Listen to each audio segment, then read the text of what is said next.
India കൂട്ടായ്മയും ബഹുജന റാലിയും അതിലെ ജനപങ്കാളിത്തവും കണ്ട് അടിപതറി നിൽക്കാണ് മോഡിജി. അതുകൊണ്ട് 2014 ഇറക്കിയ നനഞ്ഞ പടക്കം പുതിയ കോലത്തിൽ ഇറക്കിയേക്കാണ്.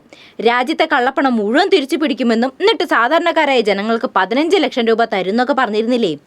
ഇതേ നനഞ്ഞ പടക്കം ഉണക്കിയെടുത്ത് പുതിയ പാക്കറ്റിൽ ഇറക്കിയിരിക്കുകയാണ് പുള്ളി. വിവിധ കേസുകളിലായി ED പിടിച്ചെടുത്ത പണം ബംഗാളിൽ തട്ടിപ്പുകൾക്ക് ഇരയായവർക്ക് മടക്കി നൽകിയിരിക്കും. EDയുടെ കൈവശമുള്ള പണം തട്ടിപ്പുകൾക്ക് ഇരയായവർക്ക് എങ്ങനെ മടക്കി നൽകാമെന്ന കാര്യത്തിൽ നിയമോപദേശം തേടിയിട്ടുണ്ടത്രേ. ED പിടിച്ചെടുക്കുന്ന പണം വിധി പറയുന്നത് വരെ അന്വേഷണ ഏജൻസി തന്നെ സൂക്ഷിക്കണമെന്നാണ് വ്യവസ്ഥ.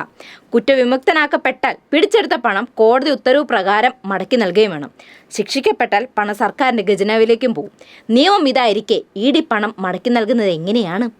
മോദിയുടെ ഗ്യാരണ്ടി വിചാരിച്ചത്ര ഗുണം കിട്ടാത്തതുകൊണ്ടാണ് പുതിയ തള്ളുവണ്ടി വന്നേക്കണതെന്നാണ് നാട്ടുകാർ പറയണത്. 15 ലക്ഷം ആർക്കേൽക്കും കിട്ടിയിട്ടുണ്ടെങ്കിൽ മോദി രണ്ടാമത് പറഞ്ഞ പണം എന്തായാലും തരുമെന്ന് പറഞ്ഞു ഒന്ന് ന്യായീകരിച്ചേക്കണേ.